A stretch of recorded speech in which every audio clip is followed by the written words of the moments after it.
কই কই কই কই ফুলকপি অমৃত মারদি অমৃত। মাঝে মাঝে এসে এসব করো তো, বৌমাদের একটু শিখিয়ে দিন। যবে থেকে এনারা হেসেলে গেছেন তবে থেকে এসবের স্বাদই ভুলে গেছে। আরে কেমন হয়েছে রে?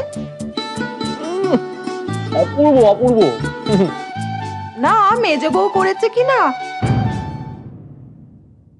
তাই ভাবলুম তোদের হয়তো ভালো লাগবে না। ফুলকপির বড়া করা হয়েছে, আহ্লাদ হয়েছে প্রাণে। রাত্রিরে শোয়া নিয়ে যদি বেগর ভাই করে না তাহলে। দিদি, ও দিদি,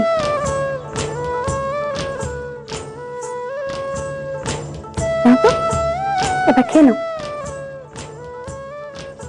এখন তাড়াতাড়ি খেয়ে চুপটি করে শুয়ে থাকো।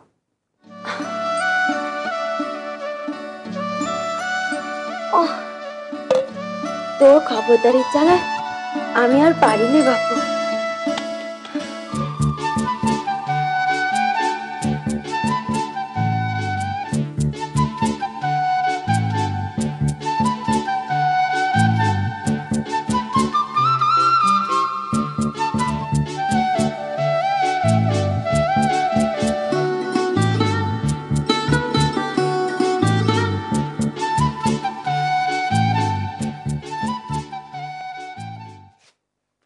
আরে সুশীল, বড় বউর খাওয়া হয়েছে? হ্যাঁ মা, মেজ বউ নিয়ে গেছে। যাই ছেলেটাকে একবার দেখে আসি। মায়ের কেমন হয়েছে দেখ রাজু, ঘড়ি ঘড়ি নাতি দেখতে যাচ্ছে।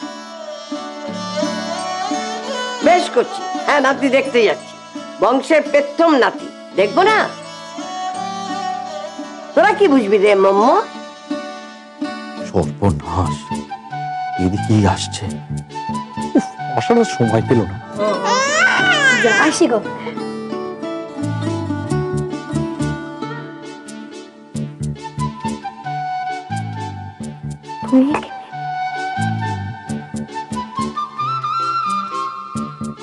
তুমি কি করছো? তোমার জন্য অপেক্ষা করছি। কেন?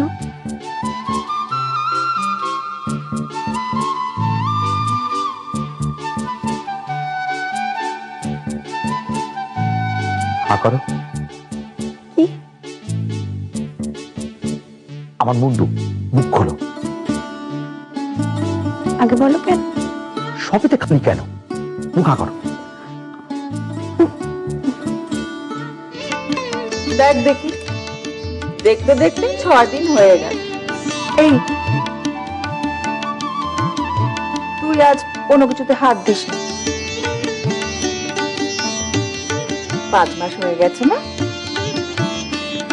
এসব পুজো আচ্ছা ঠাকুর দেবতা নিয়ে তোমার মজা না করলেই নয়। মজা কোথায় করলু? আমি তো প্রশ্ন করি। এই যে শাস্ত্রে যদি বলে যে সবই বিধাতা লিখে দিয়ে যান, তবে সেই শাস্ত্র আবার মানুষকে দোষ, যেমন কর্ম তেমনি ফল কেন বলে? কর্ম তো তিনিই লিখেছেন, ফলও তিনি লিখেছেন, ভুগছে শুধু মানুষ, তার কি দোষ?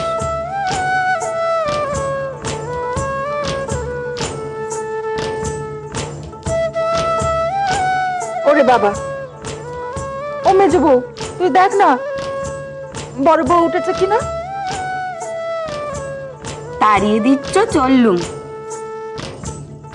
তবে বলি এমনি করে কেউ কিচ্ছু লিখে দেয় না। আর যদি লিখেই দেবে তবে সারা জীবন শুধু হাত পা গুটিয়ে বসে থাকলেই হয়। যা হবে তা তো হবেই, আমি করলেও হবে, না করলেও হবে।